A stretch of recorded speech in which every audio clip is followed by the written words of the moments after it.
What's going on? It's your boy GB, man. I appreciate you guys for rocking with me another week on Becoming the Vision, where we talk about becoming the man you need to be in order to have the life that you desire, man. And as always, I appreciate you guys' time and attention. But man, I just wanted to kind of hop right into today, man, because obviously the mission is to bring down this 51% divorce rate. Um, the reason I'm so adamant about it, man, is because, I know a lot of people are very flippant when it comes to marriage these days. But I also know that the destruction that it causes, because your boy was almost a huge statistic of that, man. It's so easy to quit. And I think that a lot of marriages struggle these days because I think the leader, the man, isn't who he needs to be. And it was the epiphany that I had, man. If you've listened to the show for any amount of time, man, I share how much I struggled with just being a leader. I was the type of guy that I was like, I'm the leader of the family, right? And I have money. And that's basically where it stopped. And I wasn't necessarily nourishing the relationship like I should, my marriage. I wasn't necessarily nourishing my relationship with my kids as I should. In my mind, it was always like the sacrifices that I make, that the hustle and the grind, growing the business, scaling the business, like they're going to see eventually, like they'll be grateful for it. But the problem is, man, is that so many guys ride that line. And then on top of that, like you ride the line for so long that you just end up pushing away your spouse. You end up pushing away your kids because you have no real relationship. If anything, your business has become what you idolize. Your business has become literally more important than your family. And it's a sacrifice that I see so many men make. And then it just creates havoc and destruction emotionally, physically within the relationship, man. And I was almost a part of that. And the things that I share are to make sure that no other Christian man ever has to go through that, man, because the hardest thing, man, is that men as a whole, we will take what we're feeling and we will just bottle it up. We will not say shit about it, and we'll just roll with it and just tuck it down, and we'll just deal with it on our own. And we're not meant to be lone wolves. We're not meant to go through things on our own. But yet here we are, right? Here I was doing the same thing, that a lot of you are doing right now. And I did not save my relationship, my marriage, my relationship with my kids, like until I implemented a couple of things that I'm going to share with you. And so, one of the biggest things that I'm going to give you a couple of pieces that helped me go from being on the brink of divorce. I've been married for 15 years, right? And so there were some times here, like where we talk about the 7-year itch and different things like that those things are real. And the reason that they're real, man, is because, each of you are evolving and growing constantly. And the easiest thing to do is divorce. Like, it's the easiest thing. You say, oh, I'm done with this person. They don't get me. They don't understand. You as a leader, you are failing to acknowledge that, okay, there is growth on both sides. Where are you falling short, right? And it kind of leads me into the first thing that I talk about. Like, if you are looking to save your marriage, right? Because I know none of you want to actually get divorced. It's just because you don't feel that there's another option. You don't feel like you have the answer. But the problem is that the answer is there, and it's right inside of you, man. And I want to help you discover that and pull it out. And so, to get some to write down these notes with, man. But the first thing that you are going to have to do in order to save your marriage is that you have to be really raw and truthful with yourself. Like so many guys, and myself included, I used to be so easy on myself, so soft on myself, because I was the leader in the company and we were scaling astronomically, and we were like everything financially I could buy, right? And I was the boss at work, and I had organized meetings, I had organized times, and I was on it. I was on point in the business. But at home, completely different dude, right? At home, I wasn't fulfilling the promises that I had given my wife, as far as like when we got married, as far as to to nurture, to be there, to protect, to provide, to like communication, like all of these different things, right? And what I had to do is, you have to be real and raw with yourself. You have to stop and ask yourself, because the precursor to all of this, guys, is that nothing in your life is going to change until you change. The reason shit is going bad in your life right now is because you are not yet the man that you need to be in order to have the life that you want, which is why we call it becoming the vision. You have to become the man that has all of these things. It's not the steps. And so the first question that you have to ask yourself is, like, in an almost as unbiased as you can, is like, would you follow you? Like, in the relationship, would you follow you? Like, are you the best husband that you could be?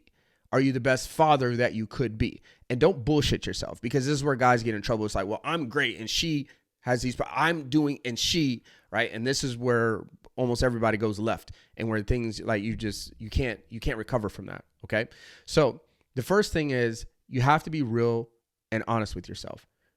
Where are you falling short?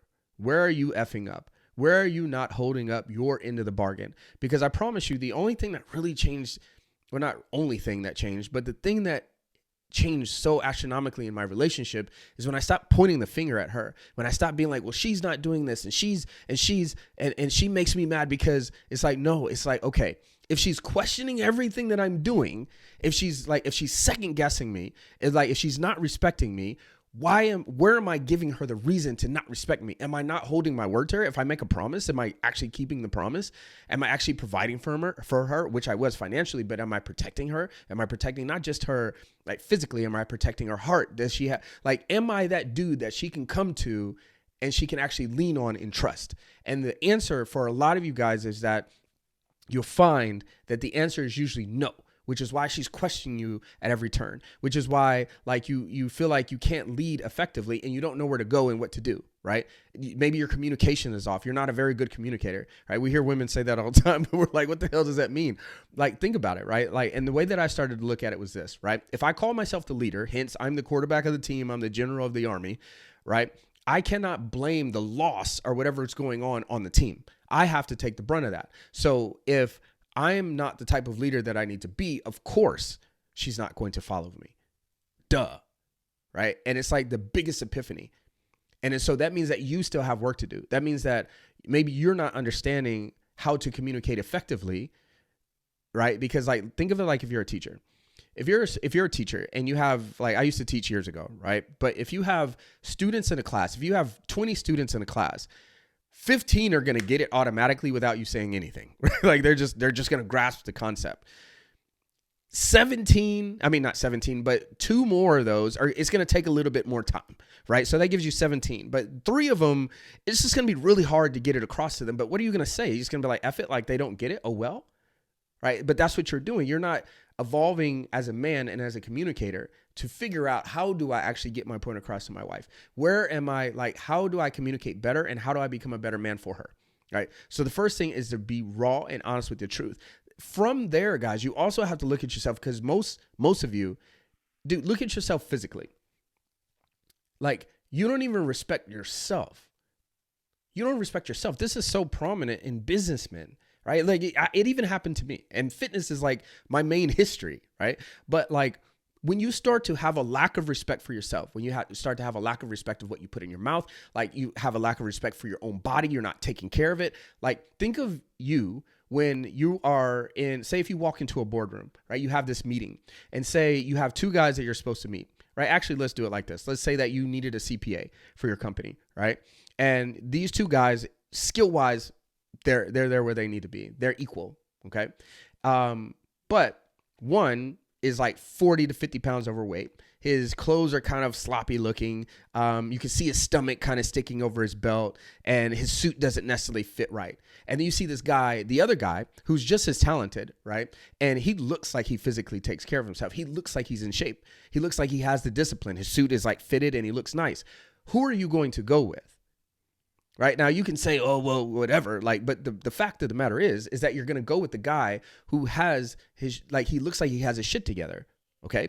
Because it is like, it's something that we can't get past, man. Like, we can't get past it. And men are notorious for letting themselves fall off once they get married, because you get lazy and you start to have a lack of time management and a lack of respect for yourself. So you start to get man boobs, you start to have a belly, yeah, naturally, you need to improve that side of yourself too. And the reason I'm so adamant about it is because think about how you feel when you are at your physical peak. Think of how much more clear your mind is, right? Think of how much more confidence you have, how much more energy you have, how much more vigor you have for freaking life. Like what changes in you? And then think about how that's going to affect every other area of your life. So you have to be raw with yourself. You have to be real with yourself, brutally honest. Like, if you suck, you got to say you suck. You can't suck and then not admit that you suck, because that's what's going to keep you stuck in the same place, because we can all have room for improvement. So if I promise you, if you focus on you first, a lot of these things are going to change. So first thing, tell yourself the truth. Second thing, you need to improve yourself physically. There's no reason for you to be overweight.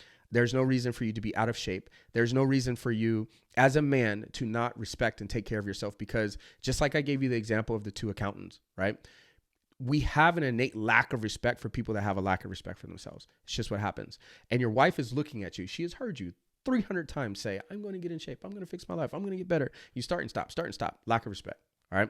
So from there, man, the other thing that we want to do is, after we tell ourselves the truth, we have to identify what an ideal situation is going to look like. Meaning, we have to identify, everybody knows vision boards, right? Like, we know that, like, oh, in my wildest dreams, but have you stopped to do that for your marriage? Have you stopped to actually ask yourself, ideally, what would I want my marriage to look like? How do I treat her? How much do we date? Like, what does it actually look like? What are our conversations look like? Are we having fun all the time? Like, what are we actually doing? You do it for your company all the time, which is why your company has grown and scaled and you make the money that you do. Right. It's the same thing that I had, right? It's like, yeah, I'm scaling the company. Everything's going great. I have the money, but it was a plan. It was a vision that I had set forth. Like the Bible says, like, for a lack of vision, my people perish. This isn't life, but this is also in a marriage. Marriages perish literally because there's no freaking vision on what, like, you don't even have a vision of what you want it to be. And so how are you actually going to create something that you never even stopped to think of or plan? Like, you wouldn't go into business with that kind of thought process. You wouldn't say, oh, we're just going to wing it, see how things go, right? Like, you don't do that, okay? So you need to stop and create an actual strategic, like, vision on, like, what do I actually want my marriage to look like? How do I want her to see me, right? Like, what do I really want this to be?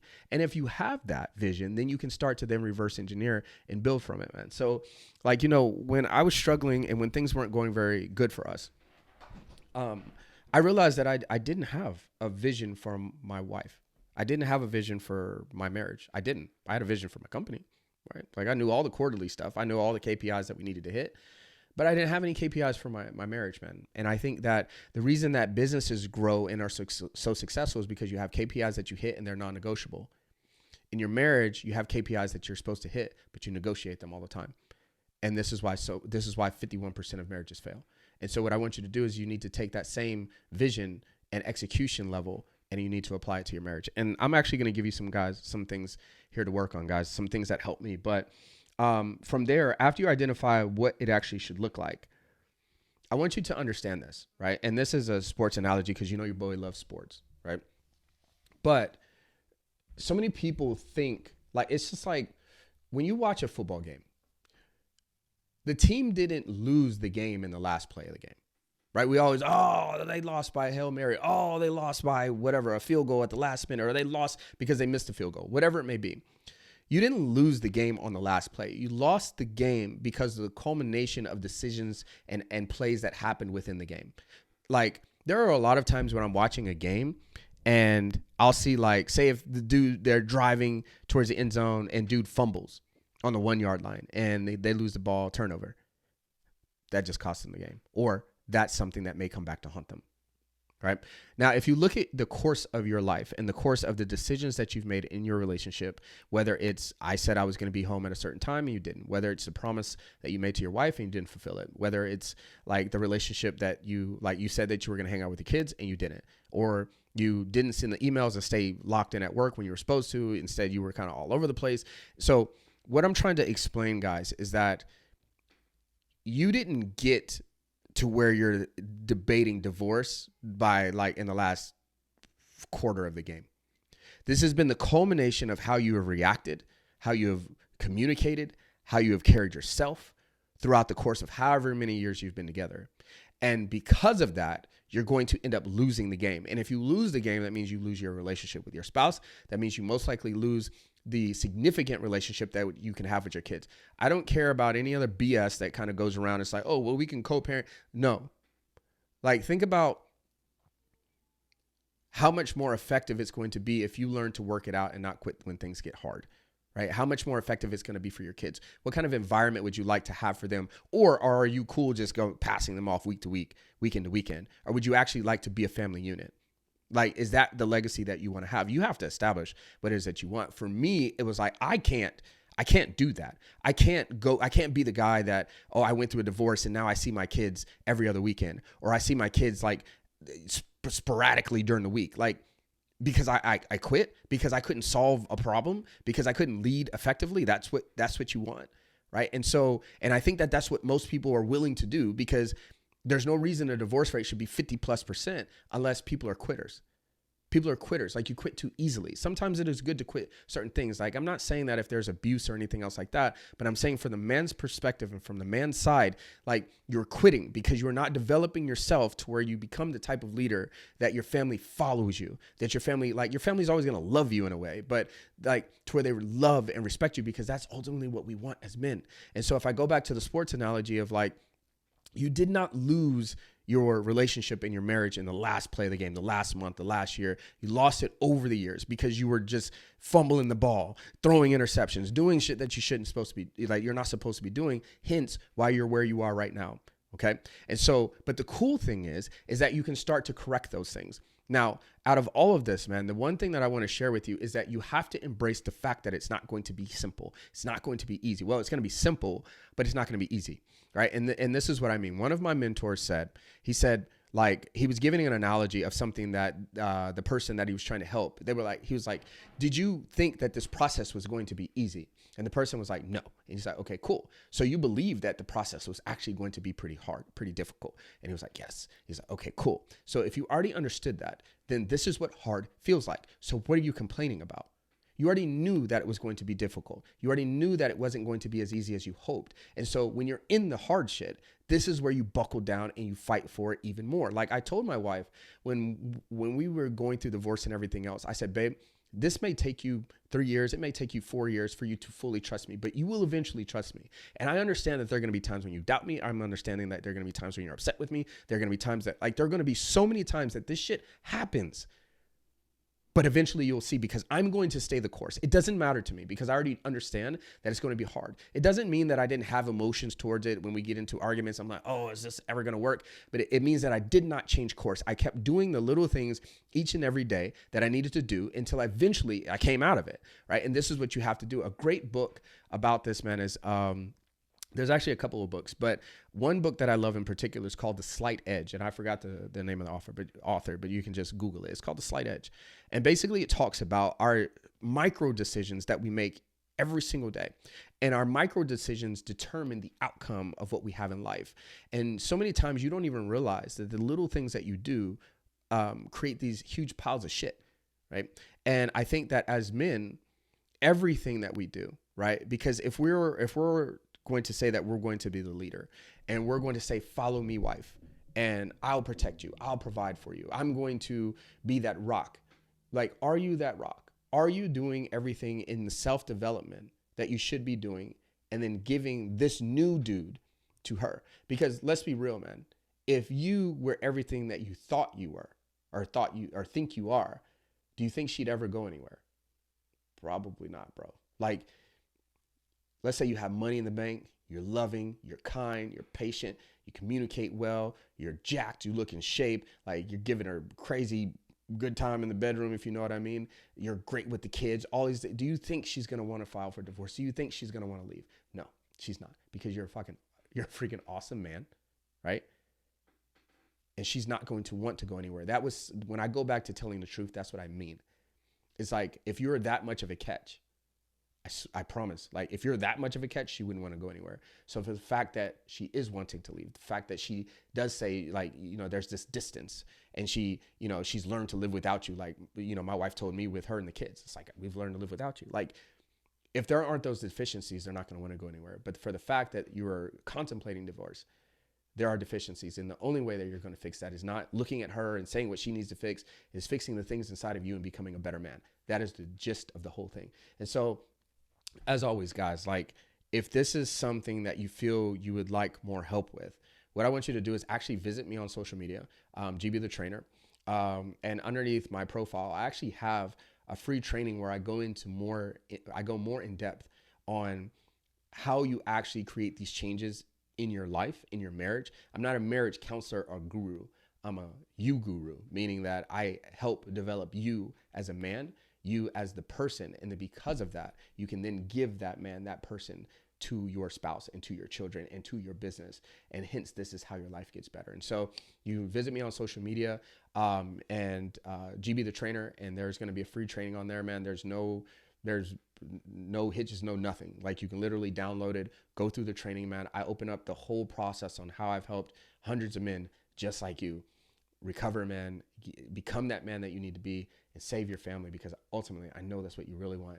And then from there, you can go to theelitefather.com, and find out a little bit more about us and how we can actually help you join the brotherhood, man, of other Christian like-minded men who are striving to be rare, meaning that we have money, that we have the family, that we have the body, because that's a rare dude. The common guy is the guy that has the business, that has the money, struggling relationship, completely out of shape, out of touch with everything else. So do you want to be rare? Do you want to be common? Other than that, man, I love you guys to life. Until next week, peace.